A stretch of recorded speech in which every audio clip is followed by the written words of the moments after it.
Hi everyone, it's Jenny. Today I'd like to talk with you a little bit about the transition downward facing dog into crow pose. Now when I first started practicing this, I thought it was impossible. And I'm here to tell you that it is possible. It's just going to take a little bit of time. So one thing that I can recommend is finding a nice solid downward facing dog first and just really feeling the lift of the core. Practicing in downward dog, a nice solid protraction from the shoulders to prepare your shoulder girdle for any hopping forward that we're going to be practicing here, moving in. And also, as always, your foundation of your hands, super important, pushing the fingertips into the floor to make sure that you're safe the whole time. So you want to be able to use your fingertips as brakes, okay? Next thing is to make sure that you have a solid crow pose. So again, refer back to any of the videos that I posted about crow pose and really build your strength there. Having a solid crow pose is kind of key to a lot of these postures as well as a lot of these transitions that we move into in subsequent stages of the physical practice. And lastly, fear factor is huge when you're hopping forward into the unknown. So bring a pillow to the front edge of your mat, much like I've got, something either large or if you have a couple of smaller pillows, that's fine too. But we're going to move into downward facing dog and just start to feel kind of that protraction of the shoulders first. And we're going to hop forward into a yogi squat a couple of times and hop back to downward dog just to kind of prepare the body for that action. And then we'll take a few hops into your crow pose and see how that goes. So let's head on over to the mat. Starting in your downward facing dog. And as always, opening up those fingers really far apart from each other. Practice pushing into the shoulders or pushing from the shoulders, protracting from the upper back, driving the belly in. And if you'll recall, Malasana Yogi Squat is actually a physical squat in which we take the feet about mat's width distance. So what we're going to do from here is we're going to look forward at the hands and we're going to practice hopping the feet to the outer hands. So again, prepare that shoulder girdle for the movement.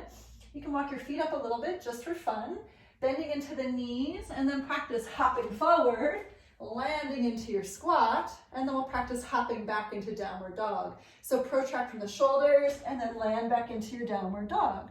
So let's do that a couple of times just to practice the idea of the hop forward and see if each time you can kind of slowly land. See if you can land a little bit more quietly than the previous hop.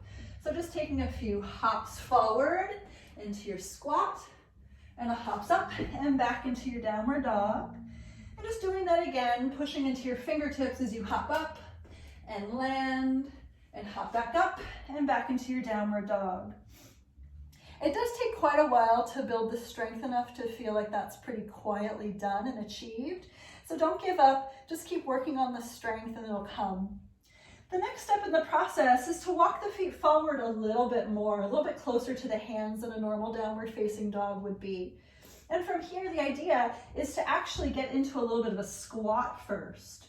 So thinking about how your crow pose wants to take shape, we want to try to get the knees to the outer arms.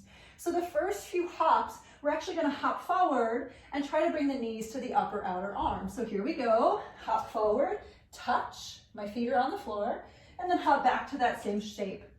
Let's do it again. Hop forward, squeeze the knees into the arms, and then hop back to that same shape. One more time, just to try to build the muscle memory around it. Hop forward, drive the knees into the arms, and then hop on back. Good, so get into your downward dog, paddle it out. I always recommend stretching out the wrists. I like to flip over one hand here. You can also come down to your table pose and flip over one hand. Just give it a quick stretch. Wrist health, hand health, forearm health are always solid and very important things to build into your practice as part of your foundation. Good, so the next thing we're going to do is we're going to try to pull it all together. So we're going to take that shape and we're going to hop forward and see if we can keep the feet away from the ground. Now the one thing that I want to have you do is as you hop forward, and the second you notice that your knees are anywhere near close to the arms, I want you to squeeze the knees into the arms, squeeze everything in and really protract from the shoulders as you drive the belly inside. And just practice that a number of times. Again, from downward dog, walk the feet up a couple of notches, find that little shape where you're squatting with the knees apart, your butt is lifted, and then look forward between the hands. And And when you're ready, we're gonna hop, land, and come back to that little shape, okay? Hop forward, land, come back to that little shape. Hop forward and land. Maybe see if you can hold it before coming back to that little shape.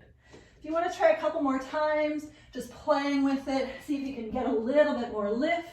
And if you ever need to lean forward, you know you've got your pillow already there waiting for you. So you can always lean into the pillow just to find kind of that edge that you need to move through in order to actually land the shape. So thanks everybody so much for joining me today. It's always really fun to take these transitions and let it be fun. Don't let it be something that gets you down. Namaste.